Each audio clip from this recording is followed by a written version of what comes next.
Welcome to my ongoing series Monster Men, where we talk about why we tell monster stories and what they mean. Last time we talked about serial killer fiction, which is a pretty dark topic. It's pretty heavy.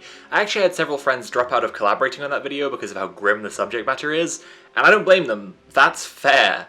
But today we're going to talk about a much more light-hearted topic, superheroes.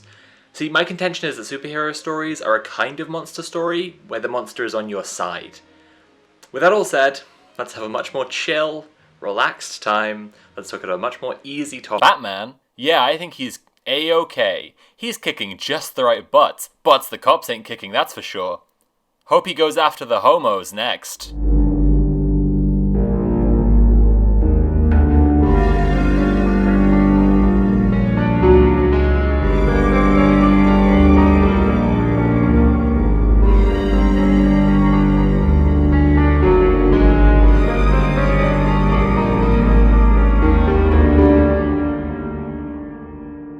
Something we need to understand in talking about the history of comic books is the influence of the Comics Code Authority. From 1954 to about the year 2000, the CCA, a conservative censorship organization, was giving their stamp of approval to comic books they considered morally appropriate. While not as direct as something like, say, the Hollywood blacklist, it did guide where the bulk of advertising money was spent, and so it indirectly controlled what comics got to get published for decades.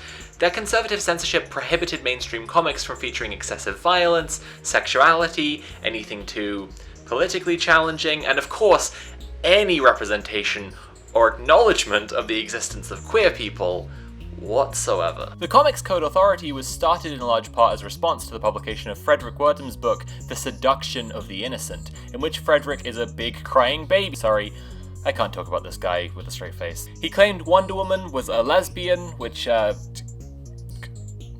okay. He's also the originator of the lazy homophobic tropes about Batman and Robin being gay together. Because he was such a normal, regular dude, so secure in his masculinity and his sexuality that he couldn't see a man and a boy living together having a close relationship like, I don't know, father and son, without blowing his no-homo whistle and calling the gay police. In response to his gay-bashing fear-mongering, comics publishers established the CCA, which then controlled the comics mainstream for almost half a century. So as you can imagine, an underground community of comics celebrating diversity, queerness, and communism— I'm just kidding. There were people making fantastic comics really challenging the status quo, but the main thing that the comic book fans felt missing was violence and gore. Titles like Judge Dredd, Grendel, Hellboy were drawing a ton of attention away from big publishers abiding by the CCA, and ultimately when advertisers saw there was a market for those comics, they started ignoring the CCA's recommendation, and by 2000 the stamp of approval was largely ignored, with Marvel fully abandoning it in 2001 and DC finally abandoning it in 2011, and since then, comics have been as gory and violent as anyone could have ever wished for. Yay! The history is important to understand because this censorship of extreme violence and the appetite it spawned is the context into which Frank Miller published The Dark Knight Returns. Important note, I realize that what I wrote here might sound extreme to some people, so in the following section, I call Frank Miller a fascist a bunch of times, because he is one. The book begins with a piece by Jimmy Olsen bemoaning how bad everything has become now that the real good people have gotten too old or retired or they've become too broken to carry on, and how things used to be good. He ends the article, "We used to have heroes." Bruce Wayne has been retired as Batman for a decade, and in his absence Gotham City has fallen apart, with street gangs maintaining an absolute reign of terror and sensitive liberals who are doing nothing, or in some cases, like the treatment of the criminally insane psychos at Arkham Asylum, are actually making the situation worse. At the peak of the crime wave, Batman finally returns to crack down on crime, defeating the leader of the biggest gang, putting an end to the Joker once and for all, and co-opting the gang goons to form his own gang dedicated to maintaining law and order on the streets of Gotham. Eventually, Superman is called in to stop Batman's vigilante push against degeneracy engulfing Gotham, and Batman has to fake his death so he and his gang can continue to maintain order from the shadows. And when I first read this comic as a teenager, I thought it was satirizing the beliefs I now realize it's sincerely promoting, because this book is extremely fascist. Miller constructs Batman as a noble crusader against societal decay and criminal degeneracy. He plays to the reactionary fear of inner-city crime by portraying Gotham as almost completely succumbed to gangs and muggings and murders and prostitution. He shows out-of-touch liberal elites who have convoluted theories for how to help, but really just make the problem worse, where ordinary people support the good old-fashioned common sense approach of getting out on the streets and cracking heads. He shows people calling Batman a fascist at several points in the comic, but it's only there to show how out of touch those people are and how much they don't have the courage to do what really needs to be done. Jim Gordon shoots a teenager to death at point blank, and the internal monologue we get is, "I think of Sarah. The rest is easy." Batman starts a street gang dedicated to law and order. Like, come on, the same kids are shown earlier in the story joining a neo-Nazi gang. How is this not satire? Because of the history I already outlined, of course, The Dark Knight Returns was enormously popular when it came out, and has become one of the most influential graphic novels ever written. So, Batman's a fascist now! The Dark Knight trilogy by Christopher Nolan and Batman v Superman by Zack Snyder both borrow heavily directly from The Dark Knight Returns, and in a more general sense, Batman has led the charge in mainstream superheroes becoming edgier, darker, and yes, more fascist. Since The Dark Knight Returns, both because of it and because of the larger trend in comics, Batman being a bit of a fascist has been a prominent recurring theme. Usually as an interrogation of policing, vigilante justice, the inherent morality of superheroes, basically a lot of smarter artists doing more interesting things than Frank Miller, based on the assumption that what he was doing was smarter and more interesting than it actually was in the first place. Also, to some degree, a lot of people just don't seem to interrogate what comics are actually saying. Everyone talking about influential comic books talks about The Dark Knight Returns like it's the same as Watchmen or V for Vendetta. I think they're confusing popularity for some other quality. Like, they talk about the death of Superman the same way. A comic book where Superman gets punched really hard and dies was always going to sell well. That doesn't mean it has anything to say.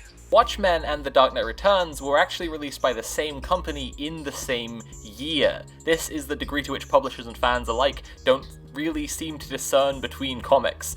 Alan Moore's Watchmen tells us, if superheroes existed in the real world, they'd be kinda fascist, and that would suck. While Miller's Dark Knight Returns tells us, if Batman existed in the real world, he'd be a fascist, which would be really cool. Rather than anyone in Watchmen, Frank Miller's Batman is most directly comparable to V from Alan Moore's V for Vendetta.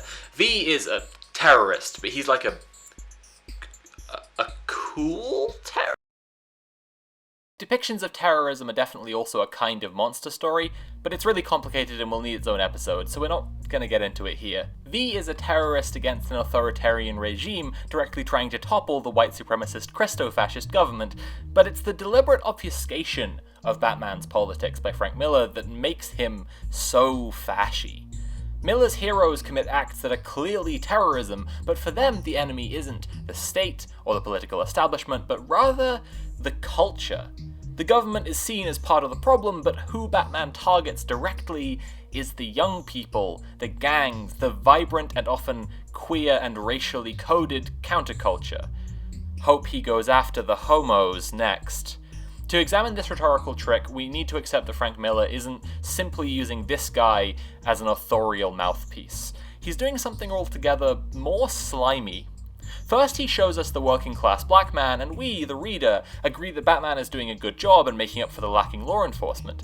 But then, we, as an audience, with a presumed set of liberal values and sensibilities, are told that this guy is a violent homophobe. Oh no! Maybe Batman is bad after all, and the people who call him a fascist are correct. But then, we see the prime example of the person who calls him a fascist. The white liberal elite who drawls on with long-winded jargon, only to admit when confronted that no, he'd never actually live in Gotham City. So our reality must lie somewhere in the middle, right? But that's just it. In this Batman comic for Batman fans, there isn't really much telling us that we should find our answer between these two guys. One of them likes Batman, the other doesn't. One of them is the relatable everyman, the other is the despicable liberal.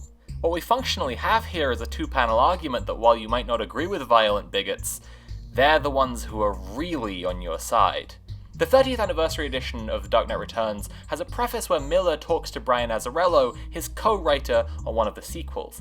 And what really stands out is, well, how much of a reactionary turd Miller is making Bruce Wayne into. My intention in the beginning was to tell a story of Batman at the age he would be at this time if he really aged from his origins. He was aged, he was seeing how the world had changed, and how he would bring essentially a World War II mentality to the modern world. To him, it wasn't just criminals he was fighting anymore. It was moral decay and political corruption. It's important to appreciate that a writer constructs a narrative to show us who is right and who is wrong, and nothing that happens in this story really tells us Batman is wrong. He gets results, he beats the gang leader, he kills the Joker, he saves Gotham. Again and again, smug liberals with their sensitive psychological therapeutic approach to solving problems fall short, and Batman's straightforward muscle punchman approach saves the day.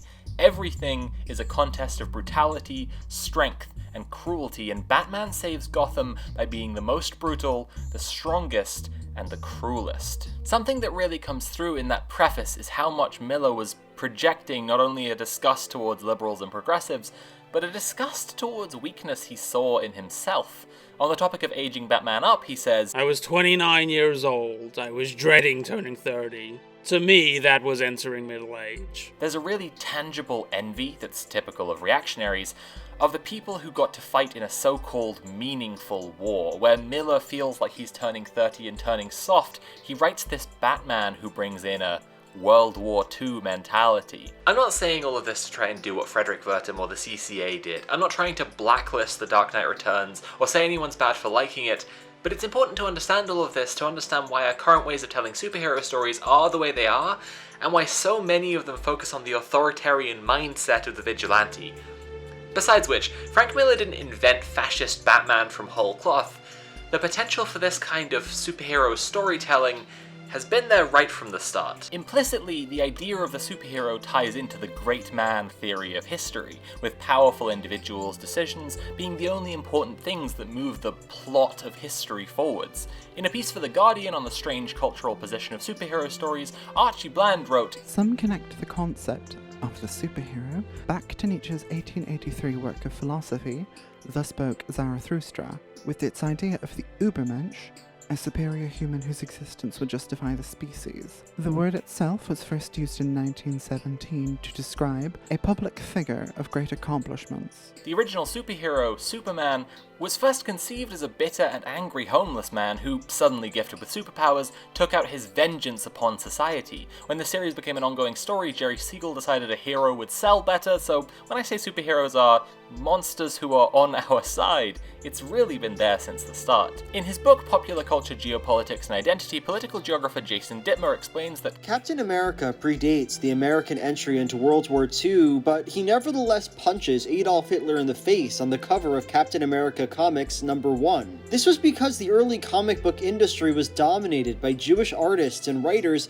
who were far more aware of Hitler's treatment of European Jews than most Americans were.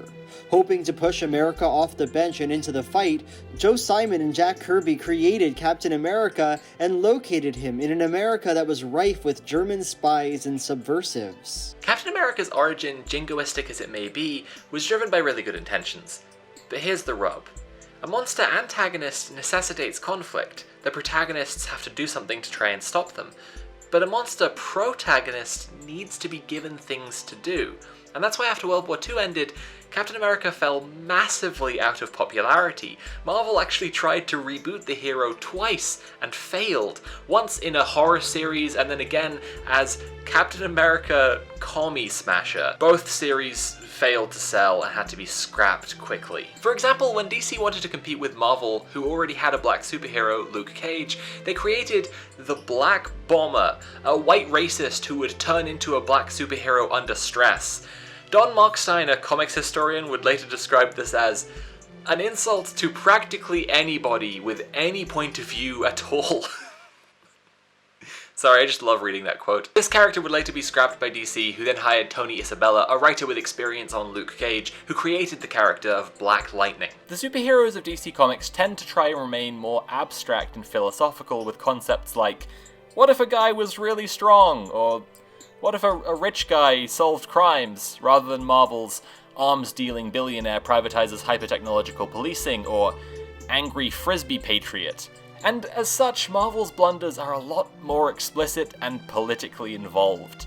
Dittmer writes, Places can be represented in a variety of ways, some subtle and some blatant. Captain America decidedly falls into the blatant category, given his origin as a jingoistic wartime crusader against Nazi Germany and Imperial Japan.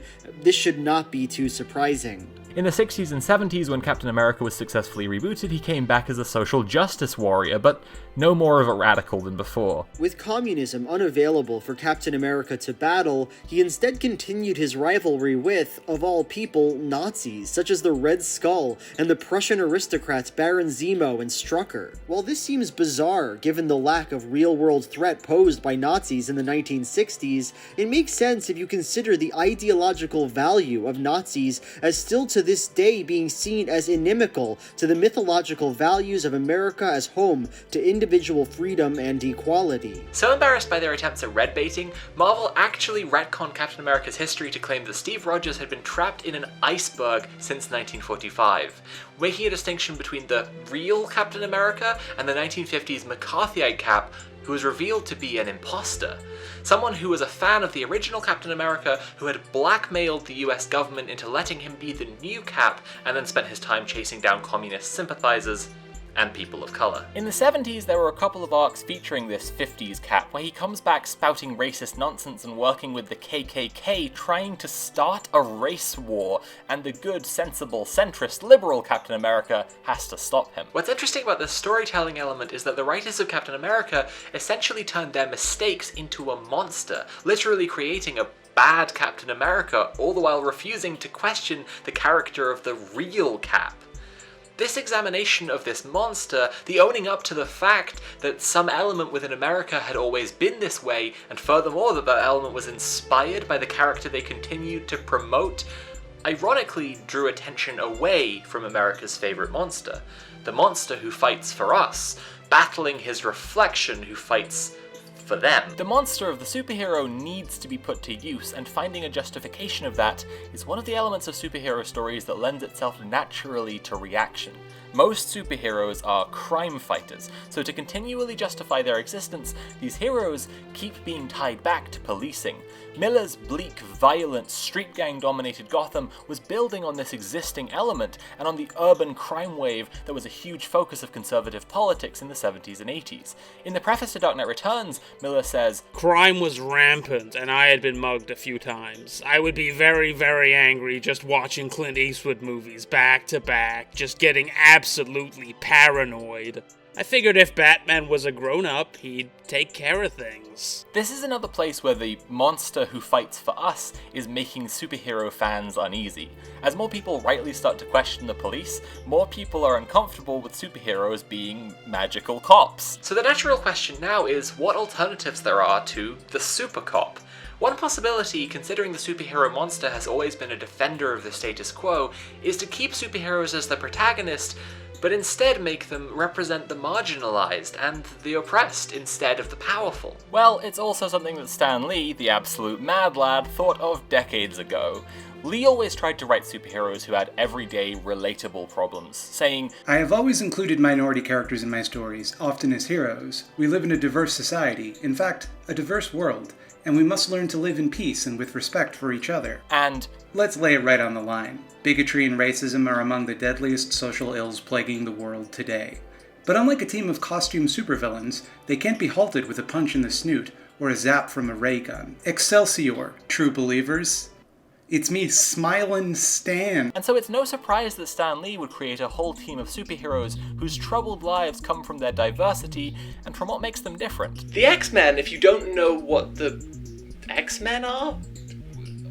What am I doing? The mutants in the X-Men are an in-universe, marginalized group, and because of that, they serve as a really robust metaphor for lots of real-world groups. In Pop Culture, Geopolitics and Identity, Dittmer has this to say about the X-Men. Some readers saw the story as an allegory for American race relations, with Professor X standing in for Martin Luther King and Magneto standing in for the more controversial Malcolm X. This reading makes special sense in the comic book, which was first published in 1963. Dittmer goes on to say, However, to many audiences, the franchise's tales of an oppressed genetic minority has equally often seemed to be that of homosexuals, especially in X2. In that film, the plot remains focused on ethnic conflict, but there is a scene in which mutant Bobby Drake comes out of the closet to his parents by demonstrating his power to them. His mother's response, "Have you tried not being a mutant?" is something of an in-joke with homosexual viewers as the cliched response of many parents of homosexuals. The third film, X-Men: The Last Stand, is driven by a medical cure for mutanthood,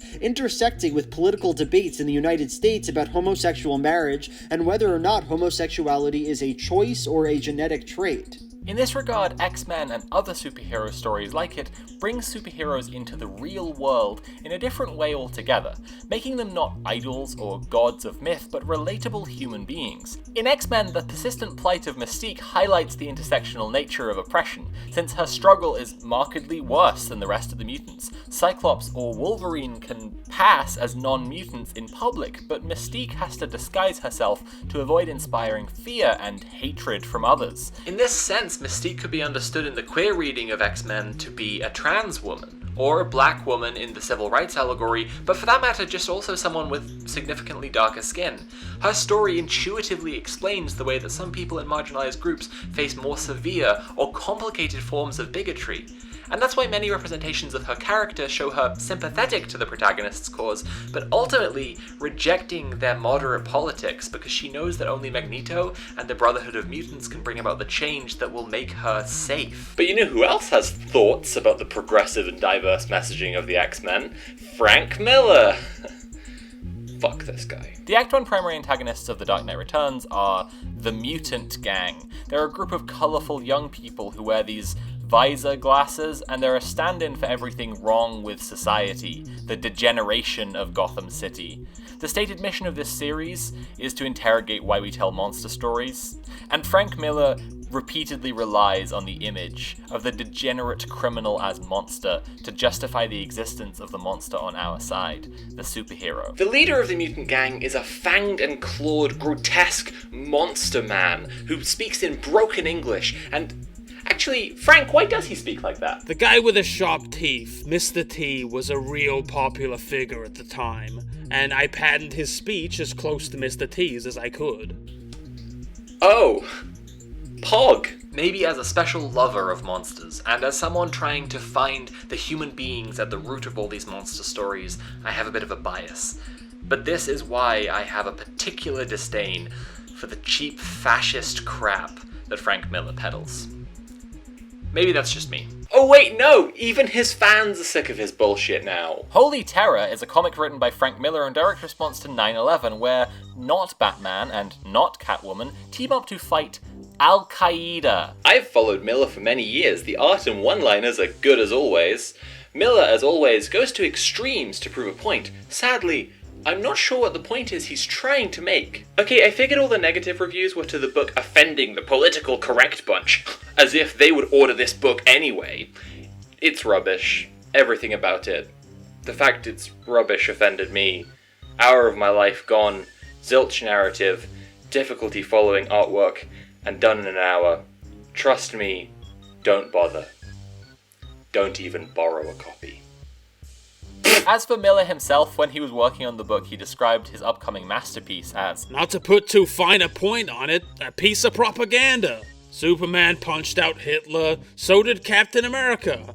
That's one of the things they're there for. Explaining his reaction to 9/11 as the inspiration for the book, he said, For the first time in my life, I know how it feels to face an existential menace. They want us to die. All of a sudden, I realize what my parents were talking about all those years. Patriotism, I now believe, isn't some sentimental old conceit. It's self-preservation. I believe patriotism is central to a nation's survival. While we're here, why don't we just take a moment to look at this drawing of, presumably, Obama? Give my regard to those 72 black-eyed virgins. I'm so tired. Holy Terror was going to star Batman, and Miller claims that at some point he realized this was no longer a Batman story, but the protagonist is very clearly Batman, his love interest is very clearly Catwoman, there's Jim Gordon, the city is obviously Gotham. It feels like DC pumped the brakes here. In 2006, when the book was still about Batman, Grant Morrison, fellow Batman writer and also the most extra comic book writer yet born on planet Earth, explained why even they found it completely ridiculous. Batman versus Al-Qaeda. Might as well be Bin Laden versus King Kong. Or how about the sinister Al-Qaeda mastermind up against the hungry Hannibal Lecter? For all the good it's likely to do. Cheering on a fictional character as he beats up fictionalized terrorists seems like a decadent indulgence when real terrorists are killing real people in the real world. I'd be so much more impressed if Frank Miller gave up all this graphic novel nonsense, joined the army, and with a howl of undying hate, rushed headlong onto the front lines with the young soldiers who are actually risking life and limb versus Al-Qaeda. Kind of rude of them to come right to Frank Miller's house and get him where he fucking lives. Look, don't read this book. I had to, and that's already one person too many. Terrorism is a complex subject that deserves to be handled with care and nuance and even a vague grasp of geopolitics, and that's why I'm giving it a whole episode later in this series. Don't read the angry, stabby racism book. Just go outside for an hour, sit by a tree. Much better. This episode sponsored by trees. Some more recent media embraced the idea that superheroes are a little bit fashy, just, not as the good guys. They even leaned into the idea that superheroes can be scary monsters. Amazon's The Boys is a great look at superheroes as metaphors for different ideological strains in the American ruling class. Okay, Season 1 is kind of dragged down by its edgy source material in my opinion. All I can say is, if you're halfway through Googling Holy Terror Frank Miller PDF right now, stop and Google Put Locker The Boys Season 2 instead. In Minecraft. Parody, non-actionable. Here's my 2-point pitch for watching this excellent season of television. 1, the Nazis invented superheroes, because of course they did. 2, Captain America Superman standing on the top of a building, masturbating into the wind and yelling, "I can do anything I want." The Boys Season 2 is so fucking good. It's what Frank Miller wishes he could write, and it's even an interesting use of super terrorism. But we'll talk about that later. So now we've seen superheroes as the monster protagonist promoting authoritarianism, as the monster antagonist condemning it. We've seen how superheroes can be the sympathetic monster driven away by society. But before we wrap up, I want to talk about why. A lot of it rests on that idea that when the monster is there and they're on our side, they have to be given something to do. Look at what happens to Gotham when Batman retires. Interrogating this issue is something Nolan's Dark Knight trilogy does pretty well. Right from the beginning, the existence of Batman is marked as a temporary measure that causes its own problems, isn't the solution everyone would prefer, and is even harmful to the person doing it. Still though, Nolan's Batman is the monster of reaction. He wants to return Gotham to some prelapsarian past before all the crime. I think this is a big distinction in the stories of superheroes, because of the way the typical conflict is framed as good versus evil.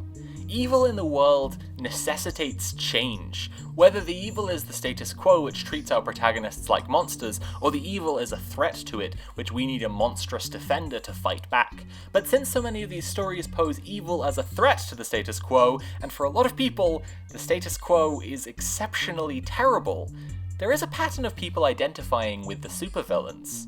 The Joker says society treats mentally ill people like garbage. Killmonger wants to turn the tables on historic colonial injustice. Magneto wants to keep his people safe, and he doesn't care who he hurts to do it because society hurts his people so much already, compounded even further in the movie franchise, where Magneto is a Holocaust survivor. This is why we see people push radical politics by saying things like, not gay as in one of the X-Men, but queer as in Magneto was right. This too is where our problem of the superhero monster constantly needing something to fight against arises. If the superhero is a defender of the status quo, then his constant battle is against anyone who opposes it. But what if our superhero fought against the constant evil that thrives in the real world? In his video, How Were They Allowed to Make Immortal Hulk?, Scaredy Matt from Scaredy Cats asks the question, well, how were they allowed to make Immortal Hulk? It's a question worth asking because Immortal Hulk, for a Marvel series about a flagship character, is a shockingly radical comic. I'm talking about Bruce Banner explaining to the media how corporations exploit and profit off disasters. I'm talking about Hulk gaining a following of protesters who are basically Antifa?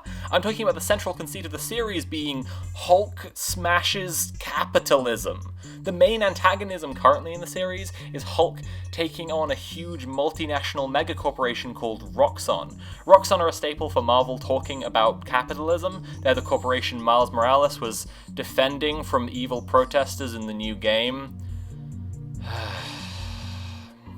And the CEO of Roxxon is a horrifying Minotaur man in this comic, who treats the world around him, his possessions, his staff, and the public alike as completely disposable. Oh, and of course, when his true form is revealed publicly, it doesn't even hurt the company's stock prices.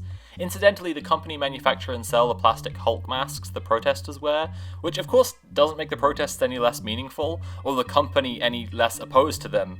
It's just a nice touch showing how businesses will profit off absolutely anything they can.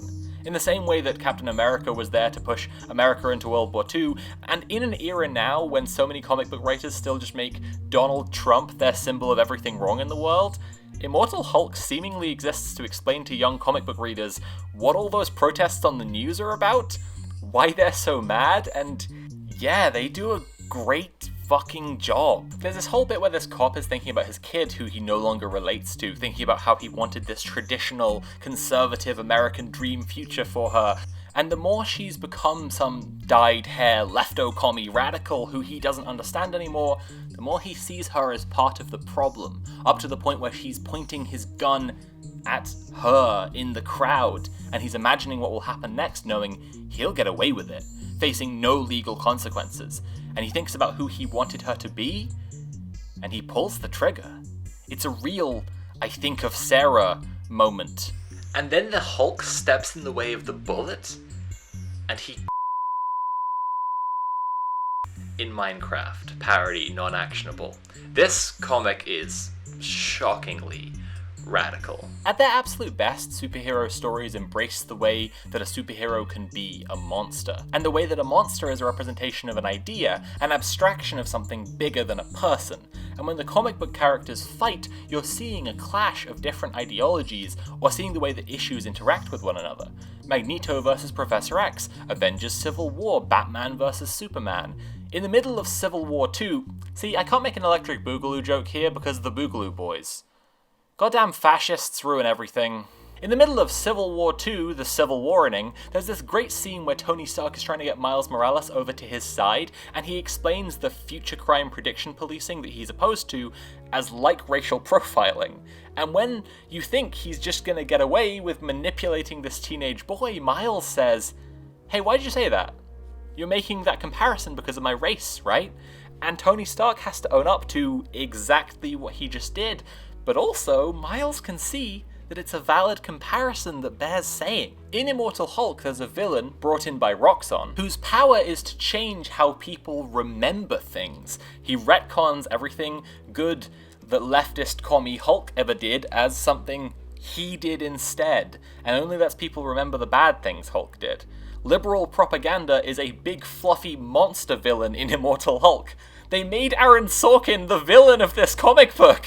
The comparison deserves to be made here between Xemnu the fluffy propaganda monster and honestly, what Marvel have themselves done, pretending McCarthyite Captain America was an imposter, framing Magneto's separatism as dangerous, radical, short-sighted, and wrong. And what's great about Immortal Hulk is that both in the allegory and in the real world, the solution to this problem is to parody non-actionable. The way that people are continually drawn to super villains because they challenge the status quo, the Joker, Magneto, Killmonger, is so beautifully expressed through the Hulk, and through the series' constant refrain, is he man, or is he monster, or is he both? Immortal Hulk is such a fantastic bit of monstrous superhero storytelling, because Bruce Banner's monstrous side is also just a thinking, feeling, reasoning person. And when you get down to it, what he really wants is actually pretty cool. And in another sense, the monster of Immortal Hulk is the monster that the media make him out to be in order to dismiss away his intentions and his agenda and deflect from criticisms of capital. But he gains popular support nonetheless, because even if he's a monster, people can see he's not the kind of monster that defends the status quo, he's the kind of monster that necessitates change. And that's what they want. I hope that more and more this is the kind of superhero story people are going to want, because if a monster is going to fight for us, the monster is going to have to fight for change. And it's going to have to be a monster who gets angry. A monster the establishment won't like when he's angry. Okay, we've talked about serial killers and we've talked about superheroes. People who are real, who do terrible things, fictional characters who are usually good. Next time, we're gonna need to get back to basics and really dig in on a proper original monster. I hope you'll join me on the next Monster Men when we discuss vampires.